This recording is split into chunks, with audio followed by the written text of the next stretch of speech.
নমস্কার বন্ধুরা, simple cook with পলির পরিবারের সবাইকে স্বাগত জানিয়ে আবার একটা নতুন ধরনের রেসিপি নিয়ে হাজির হয়েছি।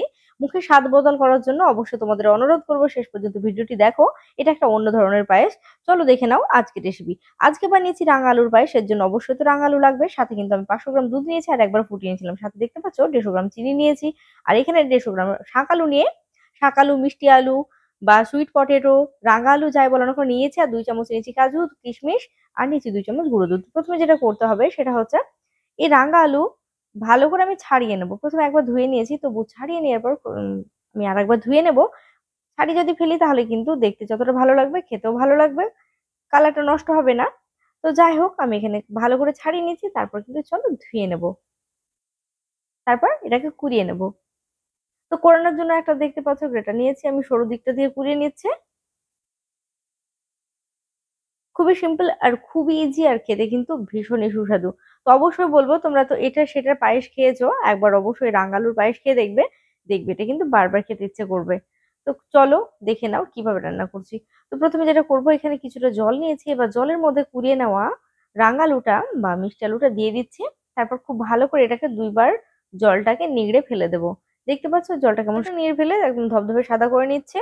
এদিকে আমি দুধটা বসিয়ে দিয়েছি। যদিও দুধটা একবার ফুটিয়ে নিয়েছিলাম, তবু দুধটাকে আরেকবার বেশ ফুটে ওঠার জন্য অপেক্ষা করব।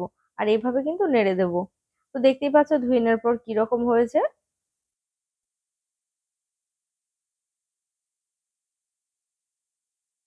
দুধটা সবে ফুটে উঠেছে। আমি এ পর্যায়ে দিয়ে দিচ্ছি কেটে রাখা, কুড়িয়ে রাখা রাঙা আলু বা শাক আলু। তো ভালো করে একটু নেড়ে দিচ্ছি।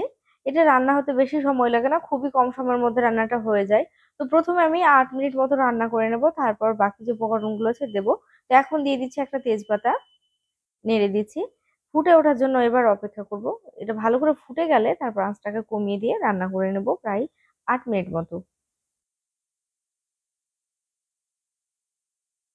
দেখতে পাচ্ছ এখানে ফুটে উঠছে।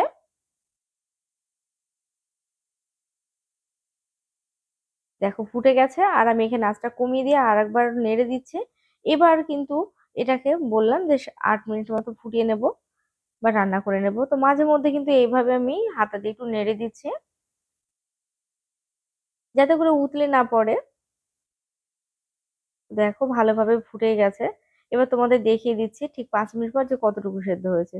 দেখে নিশ্চয়ই বুঝতে পারছো যে কেমন সেদ্ধ হয়েছে। এখনো সম্পূর্ণ হয়নি, তাই এটাকে আরো ভালো করে রান্না করে নিতে হবে। তো এই পর্যায়ে আমি দিয়ে দিচ্ছি কাজু আর কিশমিশ। এই সময় যদি কিশমিশ গুলো দিই, কিশমিশ গুলো বেশ কিন্তু ফুলে উঠবে। আর এই যে গুঁড়ো দুধটা দেখছো, গুঁড়ো দুধটার মধ্যে আমি একটু জল দিয়ে, গরম জল যদিও, দেখতে পাচ্ছ একটু হাতে আমার ছ্যাঁকাও লেগে গেছিল। তো গরম জল দিয়ে আমি গুলিয়ে নিয়েছিলাম। চাইলে কিন্তু তোমরা গুঁড়ো দুধটা সরাসরি ব্যবহার করতে পারো, বা একটু ওখান থেকে দুধ তুলে নিয়ে, পাশে থেকে দুধ তুলে নিয়ে বা আলগা দুধ দিয়ে দুধটাকে গুলিয়ে নিতে পারবে, গুঁড়ো দুধটাকে।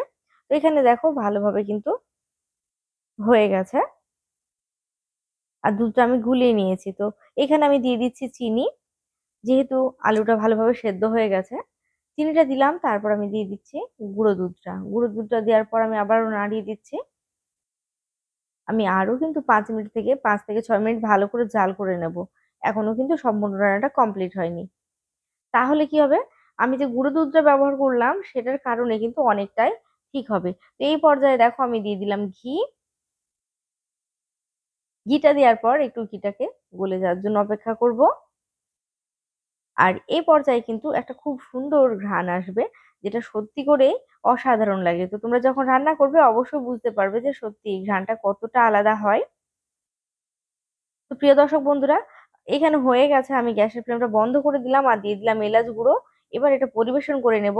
তবে একটু ঢাকা দিয়ে রাখবো, এর ভেতরে যে এলাচের গুঁড়ো এবং ঘিয়ের যে ঘ্রাণ সেটা খুব ভালোভাবে পায়েসের মধ্যে যাবে। প্রিয় দর্শক বন্ধুরা, কেমন লাগলো আমার আজকের রেসিপি অবশ্যই কিন্তু তোমরা কমেন্ট করে জানাবে। আর যদি ভালো লাগে তাহলে অবশ্যই তোমাদের অনুরোধ করব একটি ভিডিওতে লাইক করে দেবে আর কমেন্ট করে জানাতে ভুলো না। যারা নতুন বন্ধু রয়েছে তারা অবশ্যই আমার চ্যানেলটি সাবস্ক্রাইব করে পাশে থাকা বেল আইকনটি প্রেস করবে।